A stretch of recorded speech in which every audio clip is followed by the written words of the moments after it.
100 शब्द प्रति minute dictation start होगी 3 सेकंड बाद। स्टार्ट। यह सोचना चाहिए कि उनका वह नैतिक स्तर किस प्रकार उठाया जाए और किस तरह से लोगों की भावनाएं बदली जाए, किस तरह से लोगों में अनुशासन रह सके।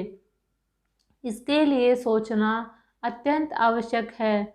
हम जब भ्रष्टाचार की बात कहते हैं तब यह तो सभी मानते हैं कि भ्रष्टाचार है और इसमें कोई दो राय नहीं है कि भ्रष्टाचार मौजूद है। छोटे से अधिकारी से लेकर बड़े अधिकारी तक यह फैला हुआ है।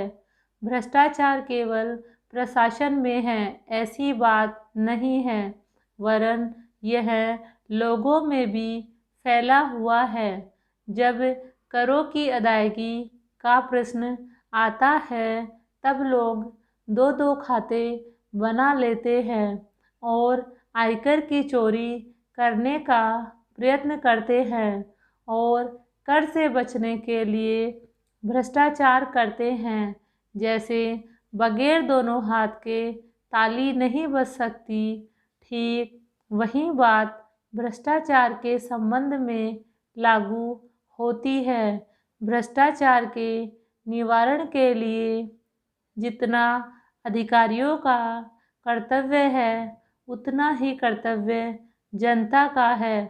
अधिकारियों को तो सतर्क रहना ही चाहिए, क्योंकि यह जो संसद है वह कानून बनाकर उनके हाथ में दे देती है। उसका कार्यान्वयन करने के लिए जनता और नौकरशाही को सहयोग से कार्य करना चाहिए। महोदय, प्रशासन का यह कर्तव्य हो जाता है कि वह सतर्क रहे और अधिकारी लोग अपने को निष्पक्ष रखें, किंतु जो जनता के अंदर एक गिरावट आती जा रही है वह भी एक देखने की बात है। इसलिए मैं चाहता हूँ कि सरकार कोई ऐसा प्रयत्न करे जिससे कि भ्रष्टाचार को रोकने के लिए जो लोगों का नैतिक स्तर ऊंचा होना आवश्यक है उसको ऊंचा किया जा सके। उसके लिए जो भी वह कर सके करे। मुझे कहना तो बहुत कुछ था, लेकिन चूंकि मेरा समय समाप्त हो गया है, मैं अब और कुछ नहीं कहूँगा। महोदय, इसलिए मैं माननीय रक्षा मंत्री महोदय का ध्यान इतिहास की उस चेतावनी की ओर दिलाना चाहता हूँ कि हिमालय की चोटी पर जिसका अधिकार रहा है उसका गंगा और यमुना के मैदान पर भी अधिकार रहा है। हम इस आशा में नहीं रह सकते कि हम दुश्मन को हिमालय की चोटी से उतरने दें और फिर मैदान में उसका मुकाबला करें। मुझे याद है कि कुछ वर्ष पहले प्रधानमंत्री जी ने बड़ी दृढ़ता के साथ यह कहा था कि हम हिमालय को दहेज के रूप में नहीं दे देना चाहते और यह नहीं कहना चाहते कि साहब आप टहलते हुए यहाँ आ जाइए। हम नहीं चाहते कि वहाँ पर कोई मुकाबला ही न हो। मैं समझता हूँ कि अगर किसी भी सैनिक अधिकारी के दिमाग में अभी तक यह भावना है कि हम हिमालय की ऊंची चोटियों को छोड़कर नीचे मैदान में आकर युद्ध लड़ेंगे, तो उनको भ्रम में नहीं रहना चाहिए। यह एक घातक बात होगी, एक आत्मघाती नीति होगी।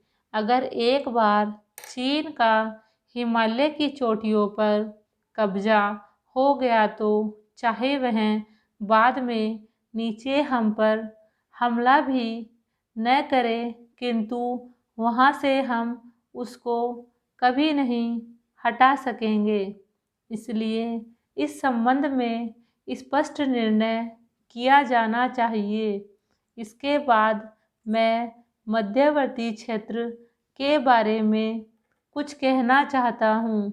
पिछली बार जब चीन ने बड़े पैमाने पर आक्रमण किया था तो लद्दाख में और पूर्व में नेफा के इलाके में किया था।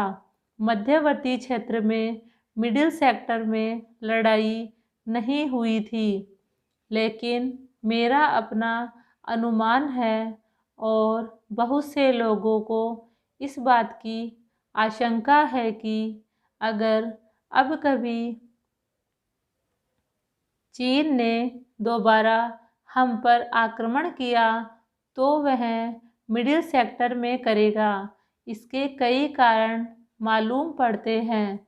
अध्यक्ष महोदय, सबसे पहले मैं अपने माननीय कार्यकारी पार्षद महोदय का, जिन्होंने बजट भाषण दिया है और अपनी नीतियों की घोषणा की है, उसके बारे में उनको हृदय से बधाई देना चाहती हूँ। मैं यह नहीं कहती कि कोई क्रांतिकारी परिवर्तन लाना चाहता है यह बजट, लेकिन मैं यह भी देखती हूँ कि यह बजट जो है धीरे धीरे गति से समाजवाद की ओर बढ़ता जा रहा है।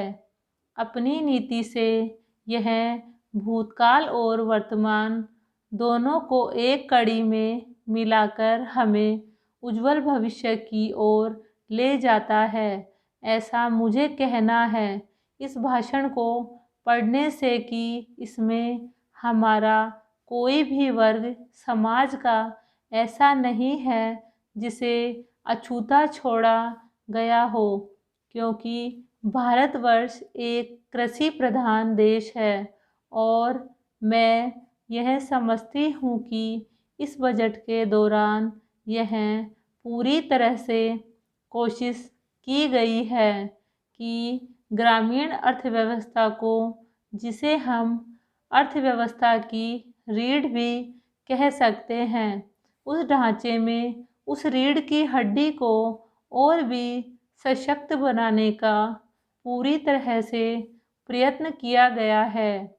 हमारे ग्रामीण भाइयों के लिए जो कोशिश की गई है इस बजट के अंतर्गत, वह है उनको सिंचाई के लिए कुएं, गाँवों में उनके लिए पक्की सड़कें, जिससे उनके खेत और घर दिल्ली के साथ जोड़ने की कोशिश की गई है।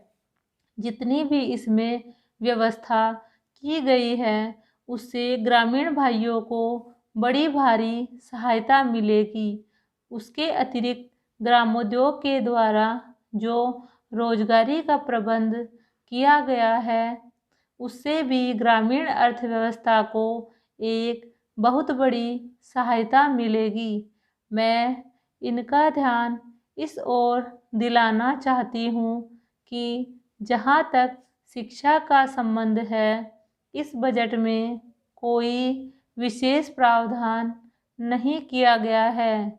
मैं यह नहीं कहती कि शिक्षा के दौरान ज़्यादा स्कूल न खोले जाएं, पर हमारी यह नीति होनी चाहिए कि भले ही स्कूल थोड़े खोले जाएं, पर सबसे बड़ी आवश्यकता इस बात की है कि शिक्षा की नीति में परिवर्तन की ज़्यादा आवश्यकता है, क्योंकि हम प्रजातंत्र में रहते हैं।